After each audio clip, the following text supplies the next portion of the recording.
Right, so hello and welcome back to Books and Things, and welcome to another video. And today I have my two Jane Austen July co-hosts with me, Claudia from Spitzer's Library and Marissa from Blatantly Bookish, and we're going to be talking about Lady Susan.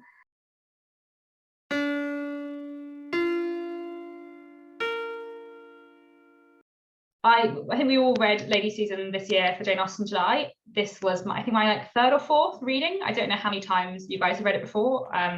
I know you've read it before, Marissa. Had you read it before, Claudia? Yes, once. So this was my second time. It was my second time too. And I really like Lady Susan. I feel like it's very, very different from everything else that Jane Austen did, I suppose, which is kind of fun. Yes. What I noticed, like on my first read as well, is that it's all the characters are very typical Jane Austen characters, including Lady Susan. But normally in Jane Austen, you'd expect the daughter to be the main character and not the mother. You know, you'd expect the daughter to be at the center of the narrative with her problems, and Lady Susan being that annoying, overbearing, but also neglectful, narcissistic mother figure that we see in Austen every now and again. I should probably say as well that we will have lots and lots of spoilers in this video if you haven't read Lady Susan yet. Yes. I also just really like, whenever I read Lady Susan, I think it's just like wonderful that there's a Jane Austen novel where their mother and daughter have the same love interest, because that's just like feels so weird and is so off the wall, but I just enjoy it because it feels so scandalous. And yeah, you're right that in another novel Lady Susan would not be the main character and her daughter would, but actually I think we have like one letter from Frederica, and otherwise we just hear about her from other people, whereas Lady Susan, we get a lot of her words and we get to see her a lot, and she feels like a much more fully fledged character.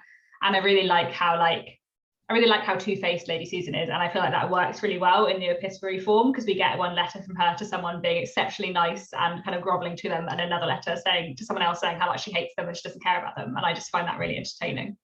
Yeah, it's one of the best parts of reading the book, is seeing both sides to Lady Susan and really fully understanding her as a character in comparison to some of the other characters in the book who will only see one side of her. Yeah, actually hearing you say that makes me think maybe Lady Susan is less of like a Mrs. Bennet character and more like a Willoughby character, or like one of the rakes that are usually obviously men in Jane Austen's books. But here we've got her employing the same tactics of being charming, but also entirely ruthless. You know, like we see those male characters in various Jane Austen books. Yeah, it's true, because I often think of her as being like older Caroline Bingley, but actually she is clever and more cunning, and also she is more like so much less proper, and actually she is much more like some of the male rake characters, in that she's having an affair with a married man, and she is like after Reginald for his money, and like actually the way she treats people of the opposite sex is like more how the rakes in Jane Austen treat women, I suppose. So that's kind of interesting to think about, I guess. Yeah, I think that's a really beautiful idea, especially, I mean, I always look at Lady Susan as, on the one hand, you kind of hate her because of how deceitful she is, but on the other hand, you kind of admire how she uses the system to her power and takes advantage of the situation that she's in. She knows how to manipulate people, and she knows how to get what she wants. I think that's the thing, because actually options are limited for women at this point in time, and Lady Susan is a widow. She's like 35 years old. She's got like a 17-year-old daughter, and she doesn't have that much money, but she is kind of high up in society, and she doesn't have that many options, but she finds a way to like get all the options that she wants, and she finds a way to like make the life that she wants. Even like at the end when she actually marries Sir James, who's like such a fool, like she has connived that situation to be what she wants. He would have happily married either her or her daughter. I guess in fact, yeah, they shared two love interests in common, but like she's obviously like engineered the situation. She's a much cleverer one of the two. She will have more power, and actually that's like quite interesting that she is able to do that. And I feel like even though she is a kind of dislikable character in some ways, she's also kind of have to admire sort of how clever she is. Yeah, I think in comparison with her friend, and I'm terrible with name, the friend is Mrs. Johnson, right? Yeah. Who tries to control her husband in sort of a similar way, but doesn't quite get away with it to the same degree. Like, I think maybe we can see Lady Susan be the master of the craft of controlling men, and Mrs. Johnson just kind of tries, but doesn't quite have that same independence. Yeah, and I think Lady Susan makes reference a lot of times to the fact that Alicia Johnson's husband, Mr. Johnson, is not as controllable, and they refer to his gout oftentimes. And there's even a section where they basically say, hopefully his next gouty attack will be more favorable, as in hopefully you'll be a widow You'll too, die. and you'll be able to wield this kind of power and find somebody who is a little more easy to manipulate than Mr. Johnson is. Yeah, and it's really interesting that Jane Austen chose in Lady Susan to write about a widow, which is a very like different kind of position for a woman to have in comparison to like the young unmarried women that she has in the rest of her novels. Like it's quite a different like social position where she is able to like take a bit more power. Which I quite like, I suppose, about Lady Susan, that it does feel very different, and like Jane Austen was exploring something that she didn't feel able to explore in her other books, I guess. I don't know. I think there's like a reason why it wasn't published till quite a long time after her death, because it is that bit more scandalous. Yeah, Really and is, yeah.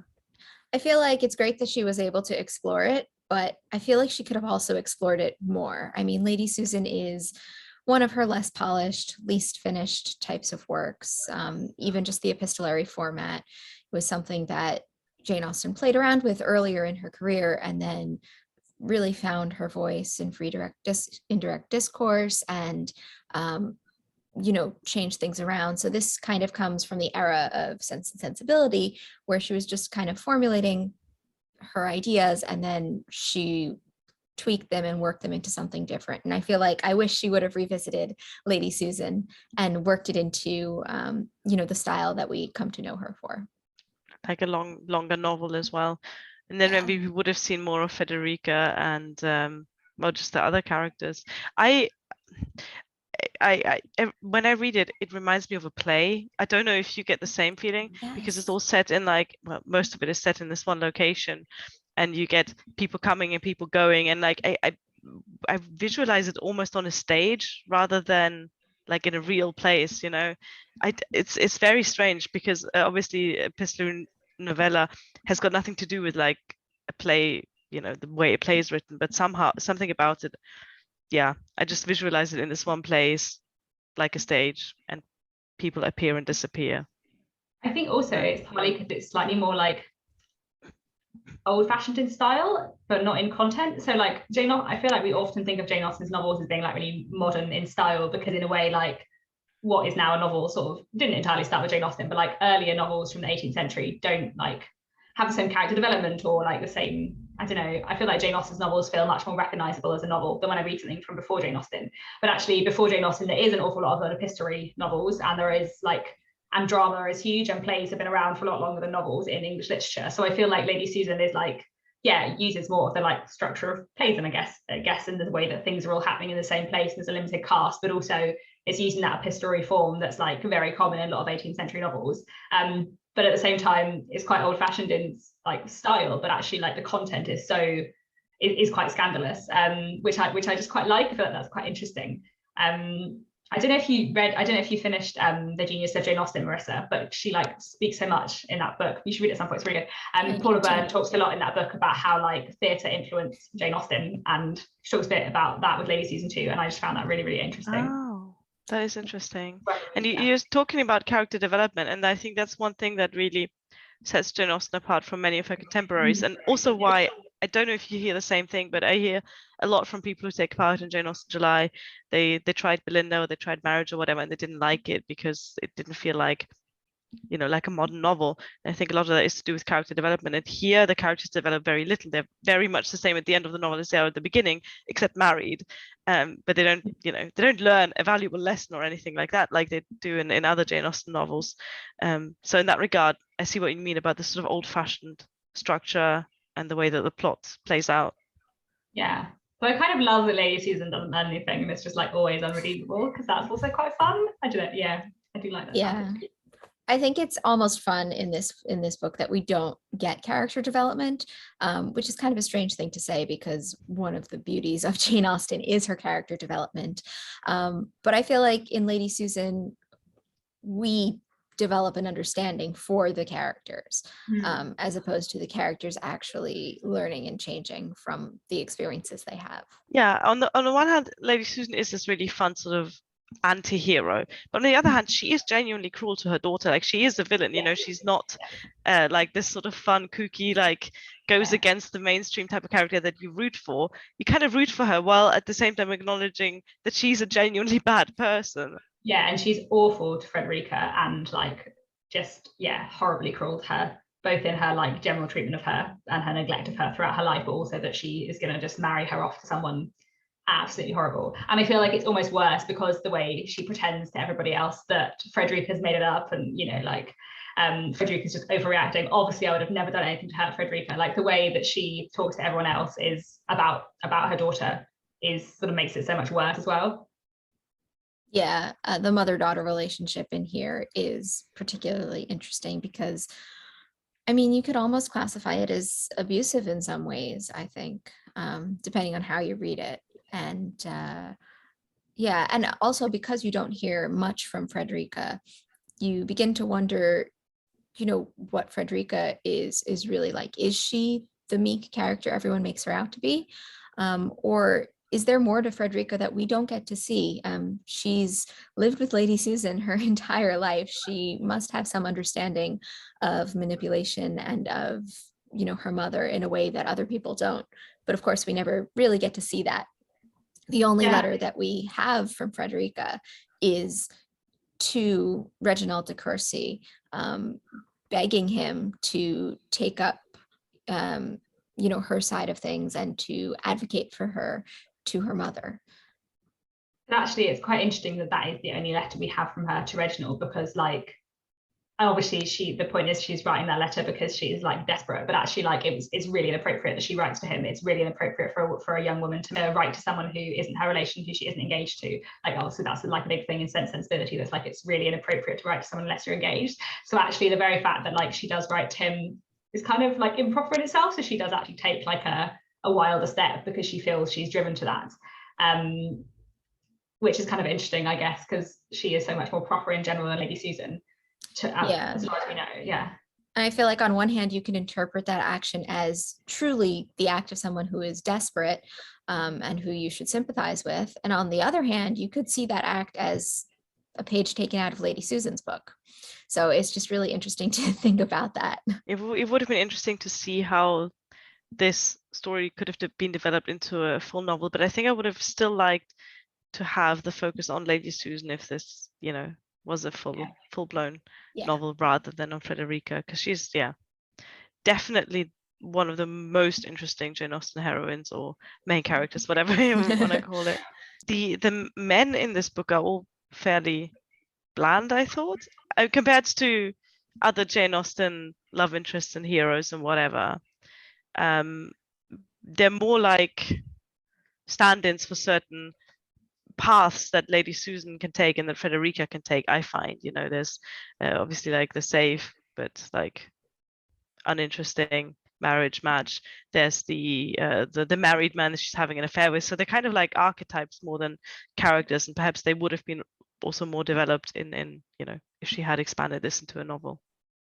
Yeah, I guess we see a bit of Reginald in his letters, and I find him quite interesting because obviously he's like determined that he will think badly of Lady Susan and then like just immediately turns around. Like he's quite gullible in some ways. So I find him kind of interesting because he has like this sense of honor basically, but also he's very easily manipulated by her. I feel like he's developed probably more than the others, but yes, yeah. And I guess actually he is the one person who maybe does have character development in the book, because he does like realize he's been that he hasn't been seeing the situation clearly. But yeah, I feel like the others are not so well developed. Though I do find Sir James quite entertaining as a very foolish man. No, yeah, you're right about Reginald actually. Yeah, and that is he actually the only person who goes through character development? Possibly. I mean, again, we don't know anything about Frederica really to see how she changes from the start to the end. Yeah, I think Reginald is the most developed, like you said, and he does have a little bit of a character arc. I don't know if he really changes as a person, but his opinions on the other characters do change pretty drastically, and that makes him a little more interesting than some of the other men in the book. I find the kind of subplot with Manuel, I think that's his name, who she is having an affair with, interesting, because we don't know very much about him, and it is quite like subtle throughout, but actually it is very, very present throughout that she's obviously having some kind of affair with this man that's been going on for a long time. The references to it in the text are kind of limited. We don't know very much about him. Like, even I don't even know how old he's supposed to be, because obviously Reginald's a lot younger than her. I don't know if Mr. Manwaring is like newly married and quite young, or like much older. And I find him quite interesting as someone who we're really not told very much about, but is kind of quite important to giving us more information about Lady Susan, I suppose. Because I get the feeling that he's the only man that she actually cares about in the entire book. But then does she also actually care about him because he's not available, so they can't get married, so he's not going to be in that position of power over her, so therefore she feels like she can like him more? I don't know. Maybe that's an interesting psychology there, but either way, like he's the only man she's involved with that really is a disadvantage to her, because you know, a woman having an affair with a married man, you know, if that becomes public, then she is the party at fault, not the man. And so she is kind of risking the little reputation she has left by having this affair. So she's having an affair with him without actually directly profiting from it, like she does with her romance with Reginald, for example, or then with James. That's an interesting relationship that we don't really see in the book, or that's not explicit in the book. Yeah, I don't know why, but I always assumed he was about her contemporary. I have no reason for thinking that. I just have decided that based on, I'm not even sure what. But yeah, I feel like it's an interesting relationship because it's not defined exactly by society's standards, since it's not supposed to exist at all. And she uses that in a way to her advantage, that she can do whatever she wants with the situation. As far as it not being known, I think it is a little bit known, or at least she has a reputation for being a flirt and a coquette. Perhaps it's not exactly known that she has such an intense relationship with him, but certainly, you know, among certain circles, you know, Mrs. Mannering is broadcasting it pretty publicly, or at least within certain circles, to Mr. Johnson. Her reputation is like dubious rather than like completely broken. But I also think there's to a certain extent to which, because she's a widow, she doesn't have the, like, you know, in Pride and Prejudice, if Lydia's reputation's gone, it's gone, because she's a young single girl and that's what it's like. Whereas because Lady Susan is a widow, things are slightly more complicated. Like I said, the position is slightly more complicated. She doesn't have to be chaperoned in the same way, and she can kind of like speak out for herself more in a way. So in a way, it's easier for her to claim back her reputation. And, you know, she is very manipulative. She's able to make Reginald persuade that everything he's heard about her is wrong. And I can imagine her like doing that at all the dinner parties she ever goes to, kind of charming everyone and persuading them that everything they've heard about her must be wrong. And like, she's quite an interesting character that you can see how she would be able to like reclaim her reputation just by her charm, I guess. Yeah, I think all charisma, she has to, all she has to do is deny it in a very convincing manner, and that's that. Can we talk a little bit about the adaptation? Because I watched that for the first time this year after you both recommended it, and I thought that aspect of charisma and that very sort of sly but understated manipulation was played really, really well in the film, because I think it would have been so easy to make her, in the adaptation, to make her very exuberant, very over the top, but she's not. She's kind of very graceful and almost like subtly manipulative, you know. She's not, I don't know how to explain it, but I thought it was really well done, and is it kind of like how I imagined her from the book. Yeah, I really, really like the film Love and Friendship. I think it is a really good Lady Susan adaptation, and I feel like it does it really well. But also I really like that it's like quite stylized, because Lady Susan is like quite an unusual novella, I suppose. It kind of works that it is very stylized. I like the thing where every time you meet a new family, it's got like the names on the screen. It is really lovely because it does kind of fill in some of the gaps of Lady Susan, because you're seeing it all on screen rather than, you know, in epistolary form. But also I feel like it does keep a lot of the like feel of Lady Susan, which I do really enjoy. Yeah, I think it's one of my favorite Jane Austen adaptations, actually.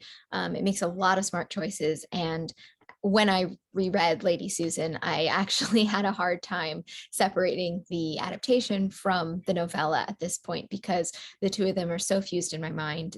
The adaptation actually takes so much text almost directly from the novella. Kate Beckinsale just does such an amazing job portraying Lady Susan. I can just see her as Lady Susan pretty much. Even though the adaptation adds a lot to the story, it doesn't take anything away. I found it so close to the book. Like you said, there were whole phrases, whole passages where I was like, oh yes, that's exactly like word for word. It's so authentic to the book that I almost find it's one of the closest like book to film adaptation of Jane Austen that I've seen. And the liberties it takes is all in, like Katie said, in the way it's filmed, the editing or directing. I don't really know film, so the way that it's presented, but the actual story is all there. Yeah, and even when it is adding stuff in, it feels so like true to the characters. Like I feel like the screenwriter and the director like just completely got the characters from the novella, which I really like. And even like at the end where they have Lady Susan and Sir James have got married, but Lady Susan is this right, that she's pregnant with she's pregnant, Manuel, yes, in the film, yeah. And I feel like that is just, even though that's not in the book, I feel like that's just so entirely what would happen to Lady Susan. But I just thought that was really good. Like I just thought that was a really nice like touch, because I did feel really like that did feel like something that might happen, and that Lady Susan would, that's how she would find her way out of this awkward situation with her affairs. Or she's going to marry Sir James, obviously. It's fine, he'll never know. It gives her the motivation to go for James in the end, because it's very abrupt, both in the film and in the book, that she suddenly changes her mind and marries him. And to have that sort of that pregnancy plotline to say, oh, she realized she was pregnant, she needs a man like now. So the film smooths out some of these inconsistencies, or some of they're not really plot holes, they're just things that aren't quite developed enough in the book, and it does that really well. Yeah, I really, really like the film. I think it does a very good job. And it's also really nice because Lady Susan is like a lesser work that lots of people haven't heard of and is kind of forgotten. So it's very, very nice that there is an adaptation of it. Like I don't think I'd heard of Lady Susan until quite a long time after I'd read everything else by Jane Austen. Like I just think it does get forgotten about, even though it is actually finished. I mean, yes, it maybe she could have edited it more. Yes, it could have been something slightly different, but as a work, like if we do get to the ending, it is much more complete than something like Sanditon or the Watsons or her other juvenilia. And I really like Lady Susan, so it is quite fun that there is an adaptation of it, because I feel like that probably did make quite a lot more people read it who had not heard of it before. Though I think it is very much a Jane Austen fan's adaptation. I watched it with Bill and he did not get it at all. I had to explain things to him in the adaptation. I think it's an adaptation for people who've read the book or who are interested in reading the book.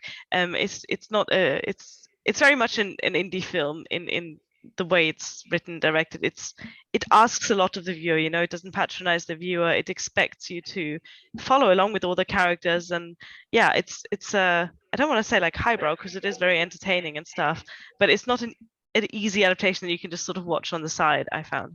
Yeah, and it's very stylized, which I really like, but that probably does mean it it's maybe, that I can see some people might have liked it less, but I really like it. I think it's a great adaptation. Yeah, I also like how it incorporates letters into the film itself, both by showing actual text on the screen, as well as showing characters reading letters out loud. It just does such a brilliant job. And I think that was actually made before they started having TV shows and movies that deal with text messages. So it's like an interesting precursor to that in some ways. Yeah, you're right. It's the way that the words appear on screen, or like you said, they're part of the plot. There you see the people reading the letters to each other or writing out the letters. It's just such a well-made film. Yeah, let us know down in the comments if you read Lady Susan this Jane Austen July. What did you think? What did you make of it? It's very different to her other books, which is kind of interesting. So be interested to know if people enjoyed it a lot, or if they found it very different to other books by Jane Austen. And otherwise, I think that's all. I hope you enjoyed Jane Austen July, and I'll be back soon with another bookish video.